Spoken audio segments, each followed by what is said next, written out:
રજૂઆત કરવા આવ્યા છો, શું છે?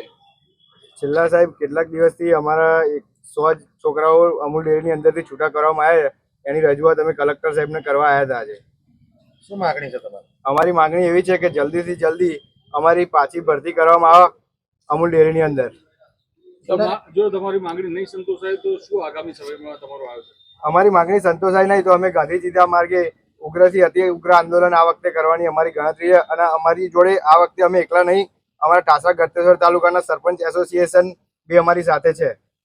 જે રીતના છૂટા કરવામાં આવ્યા, શું કારણ બતાવવામાં આવ્યું છે અને કઈ રીતના તમને જાણ કરવામાં આવી? આગળ બી અમે તે દિવસ અમૂલ ડેરી ખાતે આવેદનપત્ર આપ્યું હતું, તો ચેરમેન એમડી સાહેબે અમને એવી જાણ કરી હતી કે તમને અમે આગામી બોર્ડ મિટિંગની અંદર તમારા પ્રશ્નનો ઉકેલ લાવીને તમને પરત ભરતી કરવામાં આવશે એમ.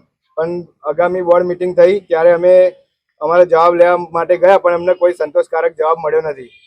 તમને જે છૂટા કરવાનું કઈ રીતના કહેવામાં આવ્યું, કોઈ ઓર્ડર આપવામાં આવ્યો? અમને બધાને રાતોરાત પર્ટિક્યુલર ઠાસરા તાલુકાના જ છોકરાઓને ટાર્ગેટ કરીને બધાને રાતોરાત ફોન આવે છે કે તમારે કાલથી જોબ પર આવવાનું નથી. કારણ શું બતાવવામાં આવ્યું? કોઈ કારણ હજુ સુધી ચોક્કસ કારણ અમને આપવામાં આવ્યું નથી. ખાલી એમડી સાહેબે એકવાર એવું કીધું હતું કે માનવ બળ વધુ પડે છે.